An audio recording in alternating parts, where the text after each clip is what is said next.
city of Philadelphia drained the water from the fountain in Love Park.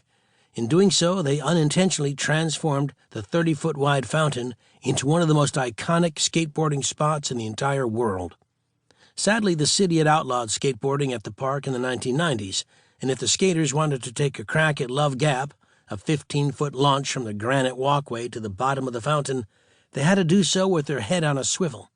Philly cops were notorious for handing out expensive tickets and hauling kids off to jail. But for the past week, the cops had turned a blind eye to the skaters, most likely because they were spread thin with the protests downtown.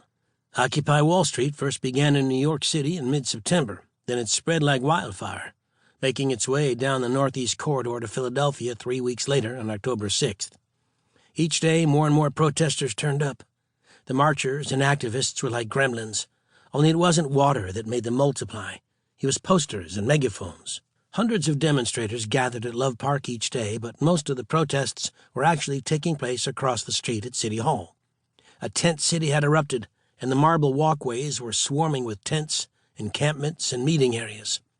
For the past several days, my Starbucks cup and I had been plopping down on one of the benches in Love Park to watch the skateboarders. It was overcast, the sky filled with pewter clouds, and the temperature hovered in the mid-50s. Half the leaves in the park had fallen, and several were strewn on the fountain's exposed turquoise bottom.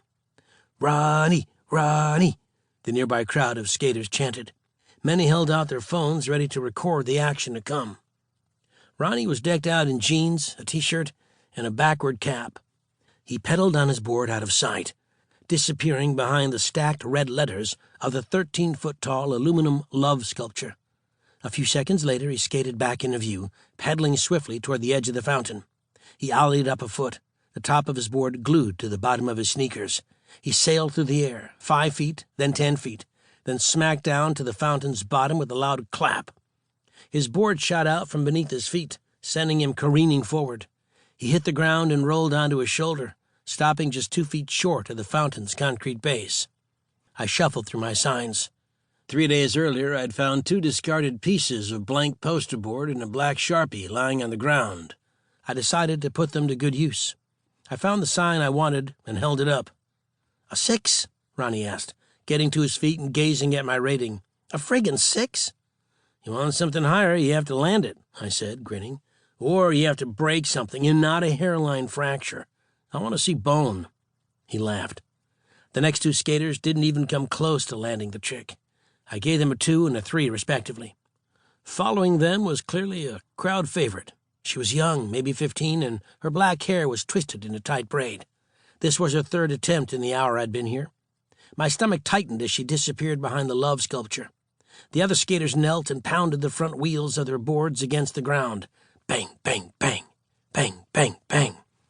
"Come on, Braid," I muttered under my breath. "You got this." She shot into view, ollied high, and flew through the air. Initially, it looked like a perfect landing, but after hitting the ground, her board slid out to the right. She fell backward, but somehow stayed on her feet. There was a collective groan. So close. She glanced in my direction. I held up an 8. She shrugged and smiled. Ronnie was up again next. When he was halfway through the air, I knew it was destined to end badly. The board had left his feet, and he was at the mercy of gravity and physics.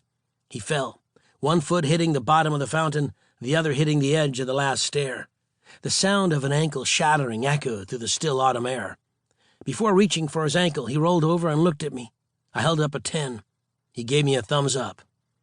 After Ronnie's injury, there was a lull in the action.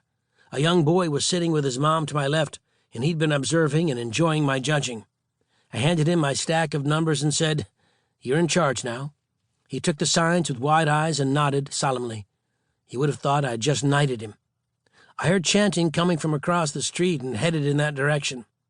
As I walked to the corner of JFK Boulevard and 15th, I could hear a large group chanting, "O-C-C-U-P-Y, what's that spell? Occupy." Catchy. I crossed the street and approached a group of protesters. Most were in the late teens or early 20s, and there was a healthy assortment of black, brown, and beige bodies. Many were likely college students playing hooky from their Tuesday classes at one of the universities, Temple, Drexel, or Penn, within a 2-mile radius. A handful of protesters appraised me.